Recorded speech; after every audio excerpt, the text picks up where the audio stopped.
2020 has not been many people's year, but I think it actually has been your year. You've made the most of this crazy time. It's bananas. It's absolutely bananas. So great to talk to you. I mean, I started a podcast and we now just hit over 200,000 downloads. I've became a co-host of The Real. I mean, that's amazing. And, you know, a few things here and there. All right, well, can we set the record straight? Are you returning to The Real Housewives? I am returning to the Housewives, yes. You say that with a little bit of a laugh. How are you feeling about it? You know, it's not, you got to be a little, you know, a little brave, a little scared, a little ready. I mean, it's all those things. And I say it with a laugh because I'm ready, but you're never really ready. Well, and you know, the sophomore season is kind of the scary one. That's sometimes the one where stuff goes down. That's right. That's what I'm afraid of. So here we go, you know, and I sort of got a warning from, you know, Miss Rinna. And so we'll see. I'm ready though, bring it. You got the big exclusive on The Real. You got Denise's exit interview. What really made you decide not to come back next season? It was actually a really tough decision. You know, I went back and forth with it. And at the end of the day, I decided it was time for me to move on and, you know, focus on other projects that I have. How do you feel about where things left off with Denise? You know, I'm sad about it. I really wish she wouldn't, you know, leave the franchise. I think she's great. I think she brings a lot. I think the fans obviously love her and root for her. So I'm really sad about it. I wish there was something that could have been done. I'm going to miss her, but obviously I'm going to miss her on the platform, but we always talk. Maybe she'll be willing to shoot like a little dinner scene or something with you. We can get her a little drive-by Denise check-in. I would love that. And I think she'd be up for that. So we'll see. What did you make of how the cast reacted to the news? Because I thought it was interesting that it was like gifs and memes. I was actually shocked. I was really shocked by the memes, and I thought that they were really mean. I mean, it's one thing to be on the show and have your feelings, but for her to say, I'm leaving the franchise, I think at that point, you got to level up and you got to say, you know, good luck, Denise. We wish you were, I mean, just something kind. You know, the person who really came for Denise the most in those reunion episodes was Rinna. If you want to play this game, we can do it. Are you threatening me? All you do is attack her every time you see her. She's also your friend. So where do you and Rinna go from here? I don't really know, honestly, and I won't know until I see her and we either talk it out or we don't. But it really left a bad taste in my mouth, if I'm going to be honest, which I normally am. Something that really stuck to me that you told me when we talked all those months ago was you realized the Rinna in Housewives was different than the Rinna you knew outside of Housewives.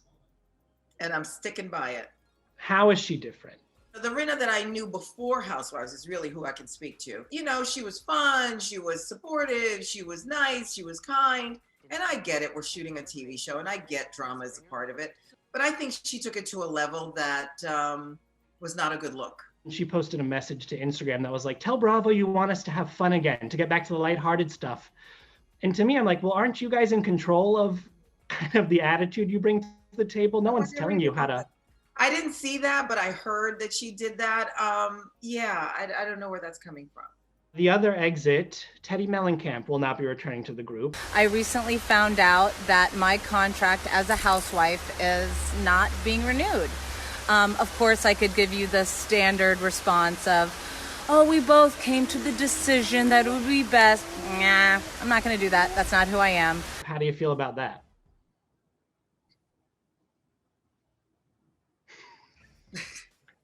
Okay. Just some dead air there and an okay. Okay, I'll take it. I'll take an okay.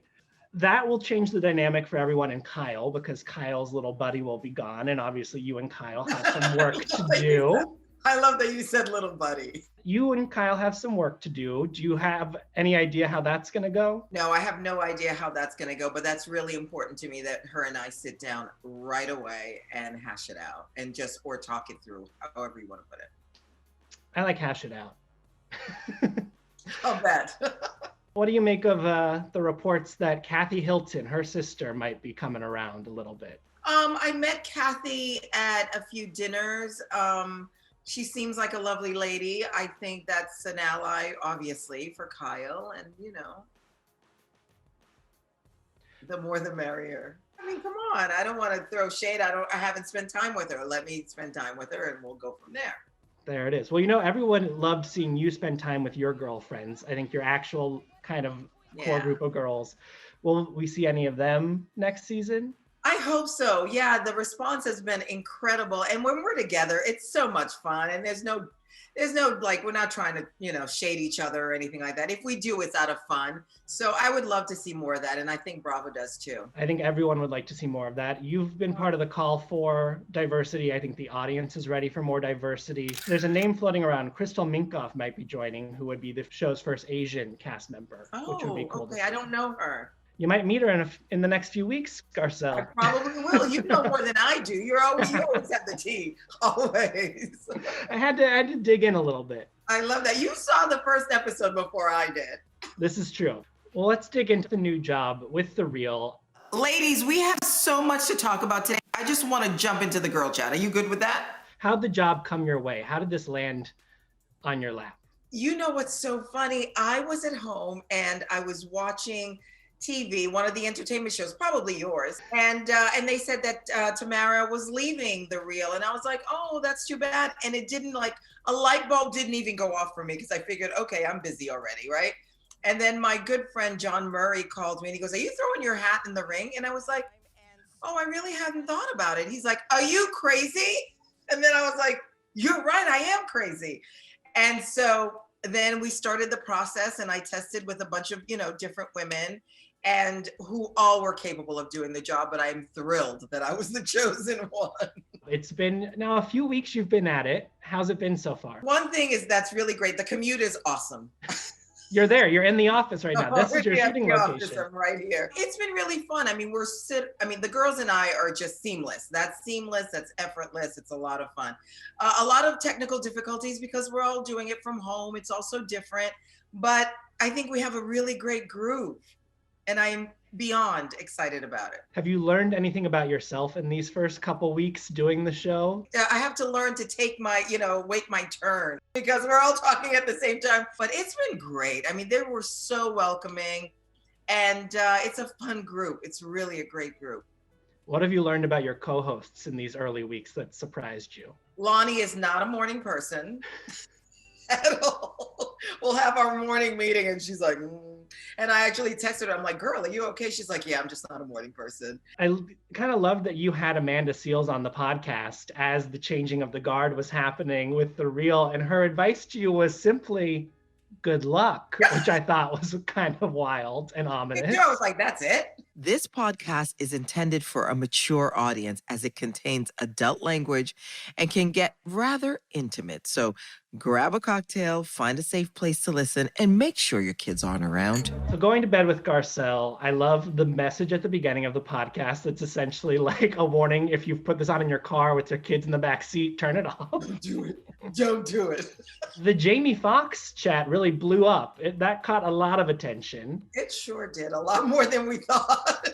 I know you had the conversation in the podcast, but then the conversation continued on The Real. Did you hear from Jamie after you discussed his manhood on The Real? No. He said, how we gonna be together? He hung like a horse. I was like, what's wrong with that? So I just want to know, Garcelle, what's going on with y'all two? Look at Jamie. How you know how he's hung? Oh, listen. That's what I want to know. He knew because we talked about it on the podcast and he was so funny. I mean, obviously it's not a bad thing, right?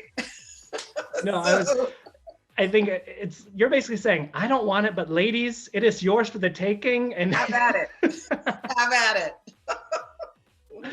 He's a good sport. The podcast, it seems like you just hit the ground running and it is taking off. And listen, sometimes I wake up in the middle of the night, going, oh my God, I can't believe I revealed so much. What am I doing? But it's really fun. And I think, everybody who leaves the show has a great time. I'm not trying to get anybody to say anything that they wouldn't want to say. So it's just pure fun, pure adult fun. Which of the Housewives would you most want to have on? Oh, who do I think would be more open? Probably Erica, but I wouldn't mind hearing from Dorit either. I don't think I'd get anything out of Sutton. It might be interesting to have all three of them on at one time, but you would have to film the video just to see what Sutton's reactions would be to all the talk. Absolutely. That's a great idea. That's a great idea. Did he take your virginity? Why you want to go there? Because Why you know why I said, you know, Why do you that is go who there? I That am. is wrong. All right, gonna pivot now to Coming to America is one of the few movies that has not been moved off the schedule. It's still on the schedule for this year. What was it like to revisit essentially your first project? Good morning, Your Highness. It was tremendous. We were all giddy. We were happy to be there. It's obviously nostalgic. I think you'll be surprised by who is added, to the cast and where the storyline goes. But then it's going to be visually stunning. And I just pray we're in theaters by then. Me too. It would be a holiday miracle, nice little holiday surprise if we can get to the theater around that time of year. Right? To wrap things up here, are there any guests you can tease on either the podcast or the reel coming up that you're excited about? Oh, the podcast. Who do we have coming up? I think we may be getting Eve, which would be amazing. Very exciting. And Eve, you guys could swap talk show stories. Ooh, wouldn't that be great? And the demise of Marie Osmond on the show? Yeah, you got to get to the bottom of that because we still don't know what happened there. Yeah, that's a little tricky. All right, well, good catching up with you. I can't wait for your next season of Beverly Hills. I think you guys are filming soon. Maybe some filming already started. Okay. But yes. I love that the reel will keep you in LA, so you probably won't be traveling as much. You'll get to show up to more stuff, maybe cause a little more drama. That's exactly right. That's exactly right.